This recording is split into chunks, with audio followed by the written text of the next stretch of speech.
Hello everyone, स्वागत है आप सभी का हमारे इस वीडियो में। आज के इस वीडियो में हम डिस्कस करने वाले हैं इडियम्स और फ्रेजेस। बहुत ही इंपॉर्टेंट सेशन होने वाला है ये। तो अगर आप लोग इस चैनल पर नए हैं तो इस चैनल को सब्सक्राइब कर लीजिए और अगर ये वीडियो अच्छी लगेगी तो इस वीडियो को लाइक कर दीजिएगा। तो चलिए कुछ इंपॉर्टेंट इडियम एंड फ्रेजेस देखते हैं। हम टोटल 10 इडियम्स और फ्रेजेस देखेंगे। ये सीरीज हम शुरू कर रहे हैं जिसमें हम अल्फ़ाबेटिकल सीरीज में इडियम और फ्रेजेस को कवर करेंगे। सबसे पहले जो ए लेटर है उसे देखेंगे, फिर बी, फिर सी। इसी तरह हम लोग जितने भी इडियम और फ्रेजेस हैं जो कॉम्पिटिटिव एग्जाम के दृष्टिकोण से इम्पॉर्टेंट है उन सभी को डिस्कस करेंगे। तो चलिए बिना किसी देरी के शुरू करते हैं हम इस सेशन को।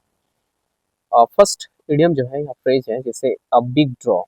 इसका मतलब होता है बहुत सारे लोगों की आकर्षण का केंद्र है। यहाँ पे केंद्र छूट गया है। बहुत सारे लोगों का आकर्षण का केंद्र मतलब ऐसा चीज जो बहुत सारे लोगों का ध्यान को अट्रैक्ट करे अपनी तरफ। जैसे अंग्रेजी में जैसे कह सकते हैं अ ह्यूज अट्रैक्शन। एग्जाम्पल के तौर पे देखें तो IPL has proved to be a big draw, यानी कि आईपीएल क्या है, बहुत सारे लोगों के लिए एक आकर्षण का केंद्र है। यहाँ बहुत सारे लोगों का ध्यान रहता है। तो अ बिग ड्रॉ का मतलब हो गया एक ऐसा चीज जिसमें बहुत सारे लोगों का ध्यान रहे, आकर्षण का केंद्र बना रहे। आगे देखते हैं। हमारा सेकंड जो इडियम है वो है a cake walk. Cake walk का मतलब होता है एक आसान काम, एक ऐसा काम जो बहुत ही ज़्यादा ईज़ी हो, ईज़िली वो काम हो जाए। A very easy to do और अचीव, एक ऐसा काम जिसे करने में आसानी हो और बहुत ही आसान हो और अचीव करना भी ज़्यादा मुश्किल ना हो, उसे हम कहते हैं अ cake walk.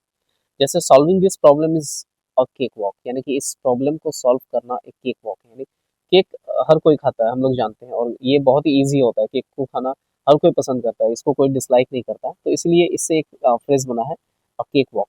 Solving algebra problems is really a cake walk for some people. कुछ लोगों के लिए अलजेब्रा के क्वेश्चन को सॉल्व करना बहुत ही आसान काम होता है। नेक्स्ट देखते हैं a chill to the heart, यानी कि एक ऐसा चीज़ जो बहुत ज़्यादा डर पैदा करे, उसके लिए हम यूज़ करते हैं a chill to the heart. Too much fear, बहुत ज़्यादा डर हो। एग्जाम्पल के लिए a recent natural calamity struck a chill to our heart, यानी कि अभी जो प्राकृतिक आपदाएं आ रही हैं वो हम सब में बहुत ज़्यादा डर भर दिया है। तो कैलामिटी का मतलब होता है आपदा, विपत्ति। तो a chill to the heart का मतलब बहुत अधिक डर। नेक्स्ट है अ क्लोज फिस्टेड पर्सन, एक ऐसा आदमी जो कंजूस हो, उसके लिए हम वर्ड यूज करते हैं अ क्लोज फिस्टेड पर्सन। जैसे अंग्रेजी में इसको अगर एक्सप्लेन करें तो someone whose fist which means the money और resources are kept tightly under guard, यानी कि ऐसा आदमी जो अपने फिस्ट के अंदर में रिसोर्सेज या मनी को बचा के रखे, उसको खर्च ना करना चाहे, ये ना ही किसी को देना चाहे, तो उसके लिए हम यूज करते हैं अ क्लोज फिस्टेड पर्सन।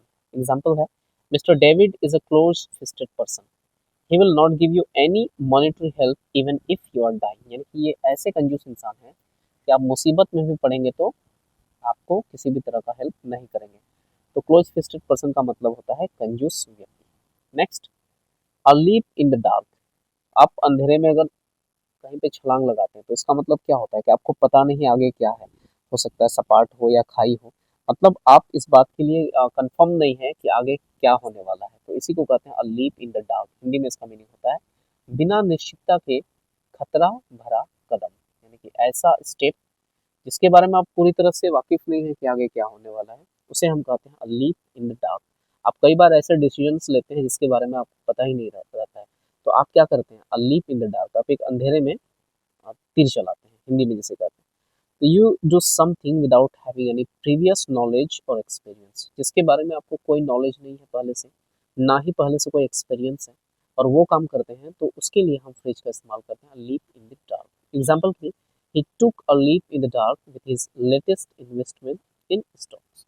तो स्टॉक में क्या करते हैं, हमें पहले से जानकारी लेनी पड़ती है। अगर हमें स्टॉक मार्केट का नॉलेज नहीं है तो इसका मतलब ये है कि हम अंधेरे में तीर चला रहे हैं। उसके लिए हम वर्ड यूज कर सकते हैं leap in the dark. Next है हमारे पास हरकुलियन टास्क। हरकुलियन टास्क का मतलब होता है बहुत ही कठिन कार्य, एक ऐसा काम जिसके लिए बहुत ज़्यादा मेहनत की जरूरत पड़ेगी, स्ट्रेंथ की जरूरत पड़ेगी। हरकुलियन टास्क बोलते हैं उसी को। ये आया है एक्चुअली में, आप ऐसे याद रख सकते हो, हरक्यूलिस। हरक्यूलिस का नाम सुने होंगे, वो बहुत ही शक्तिशाली इंसान माने जाते थे और कोई भी डिफिकल्ट काम को बहुत इजीली करते थे। तो उसी से आया है अ हरक्यूलियन टास्क, यानी कि बहुत ही डिफिकल्ट काम, अ जॉब और task that is extremely difficult और कॉल्स फॉर इनॉर्मस स्ट्रेंथ, यानी कि एक ऐसा काम जो बहुत ही एक्सट्रीमली डिफिकल्ट हो या फिर बहुत ज़्यादा स्ट्रेंथ की जरूरत पड़े, उसे हम कहते हैं हरकुलियन टास्क। एग्जाम्पल के लिए preparing yourself well for the examination in such a short span is Herculean task। यानी कि एक कम समय में आज के दौर में एग्जामिनेशन के लिए तैयार करना एक कठिन काम है।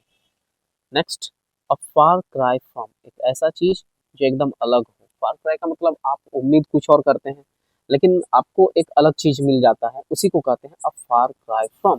दैट इज इंग्लिश में देखें तो a very different from something और समवन, किसी चीज से बहुत ही ज्यादा डिफरेंट। आप उम्मीद किए कि यार ऐसा होगा वैसा होगा, बट जब आप वहां जाते हैं या वो चीज आपको मिलता है तो आपको बिल्कुल ही अलग लगता है, तो उसी को कहते हैं a far cry from. Example के तौर पे एक सेंटेंस है, I enjoyed visiting Nainital but it was a far cry from the ideal hill station I expected. यानी कि मैंने नैनीताल तो विजिट किया बट मुझे वो ऐसा लगा नहीं जैसे मैं सुनते आया हूँ, तो इसी को कहते हैं a far cry from. Next है, बहुत ही इंपॉर्टेंट है अगला, एचिल्स हील। एचिल्स हील का मतलब होता है कमजोर पहलू। यहाँ पे स्पेलिंग मिस्टेक है कुछ, कमजोर पहलू यानी कि एक ऐसा चीज जिसमें आप वीक हैं या फिर आपको लगता है कि ये मेरे से हो नहीं सकता, उसी को कहते हैं एक्चुअल सिन। जैसे बहुत लोगों की अंग्रेजी जो है कमजोर होती है, तो वो क्या है, अंग्रेजी उनका एक्चुअल सिन है। अ फॉल्ट और वीकनेसेस, ये फॉल्ट हो सकता है या वीकनेसेस द कॉजेज और कुड कॉजेज समवन और समथिंग फेल, जिसके वजह से आप फेल हो सकते हैं या जिसके वजह से आप नाकाम हो जाते हैं, उसे हम कहते हैं एक्चुअल्स हील। एग्जाम्पल देखें तो एक सेंटेंस में इसको यूज करके, I am trying to lose weight but ice cream is my Achilles heel. मतलब क्या हुआ कि मैं वेट लूज करने की तो सोच रहा हूँ बट आइसक्रीम मेरा क्या है, कमजोरी है, एक तरह की कमजोरी है। मैं आइसक्रीम खा ही लेता हूँ जिस वजह से मेरा वेट लॉस नहीं हो रहा है, तो ये कमजोरी भी कह सकते हैं। एक्चुअल सेल्स का मतलब कमजोर पहलू, कमजोरी।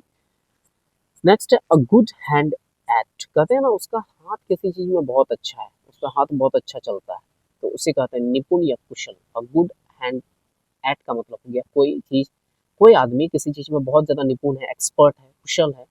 वेरी एडेप्ट, बहुत ज्यादा कुशल, श्रमिक, स्किल्ड और एट समथिंग, किसी चीज में बहुत ज्यादा आप क्या है, मास्टरी कर चुके हैं, उसी चीज को कहते हैं अ गुड हैंड एट। जैसे he is a good hand at solving any difficult problem easily. बहुत कोई क्या होते हैं, अ गुड हैंड होते हैं कन्वर्सेशन में, कोई डिफिकल्ट प्रॉब्लम को सॉल्व करने में, तो इसी चीज को कहते हैं अ गुड हैंड एट। अलग अलग आदमी अलग अलग एरियाज में, अलग अलग क्षेत्र में क्या होते हैं, एक्सपर्ट होते हैं। आज के सेशन का 10वां और आखिरी जो हमारा डिवन फ्रेजेस है उसको हमने रखा है, वो है add fuel to the fire of flame. यानी कि अगर आप आग में तेल डालेंगे तो क्या होगा, वो और ज्यादा भड़क जाएगा। तो इसका मतलब होता है भड़कना या स्थिति को बदतर बना देना, यानी स्थिति को और ज्यादा खराब करना। पहले तो खराब था ही, और ज्यादा उसमें आप क्या कर रहे हैं, फ्यूल डाल रहे हैं, मतलब उसको और ज्यादा बदतर कर रहे हैं। तो add fuel to the fire of flame का मतलब होता है स्थिति को भड़काना या और ज्यादा बदतर कर देना। Something that makes a miserable situation even worse, एक ऐसा मिजरेबल सिचुएशन को और ज्यादा क्या करना, वर्स कर देना, और ज्यादा खराब कर देना। एग्जाम्पल देखो तो रिसेंट रिट्रैचमेंट यानी कि छटनी, रिट्रैचमेंट का मतलब होता है छटनी, काम से हटाना। तो छटनी of some workers added fuel to the fire, इस वजह से क्या हुआ, वर्कर्स में और ज्यादा गुस्सा हो गया और ये स्थिति को और खराब कर दिया। तो ये था हमारा आखिरी। चलते चलते आज के सेशन का एक सवाल मैं देके जाता हूँ, कल डिस्कस करेंगे इसके आंसर को भी, और कोशिश करूंगा कि और लेकर आऊँ मैं अगले सेशन में। बट इस सेशन का क्वेश्चन मैं आपको देता हूँ, अगर आपको पता होगा तो कमेंट बॉक्स में कमेंट जरूर कीजिए और बताइए कि इसका आंसर क्या हो सकता है। हमारा क्वेश्चन है, English often becomes the Achilles heel for the students. English जो है स्टूडेंट्स के लिए क्या बन रहा है, एक्चुअल्स हील। इसका मतलब क्या होता है, high heels, comfortable things, weakness और प्रॉब्लम विथ हील्स। इसका आंसर आपको पता ही होगा, इसी सेशन से लिया गया है इस क्वेश्चन को। तो आप इसका आंसर दीजिए कमेंट बॉक्स में, हम लोग और भी क्वेश्चंस और इडियम फ्रेजेस लेकर आएंगे। ये वीडियो अच्छी लगी तो वीडियो को लाइक कर दीजिए, और अगर आपको इसी तरह के और वीडियोस चाहिए तो चैनल को सब्सक्राइब भी कर दीजिए। तो मिलते हैं अगले वीडियो में, तब तक के लिए बहुत बहुत थैंक्स इस वीडियो को देखने के लिए।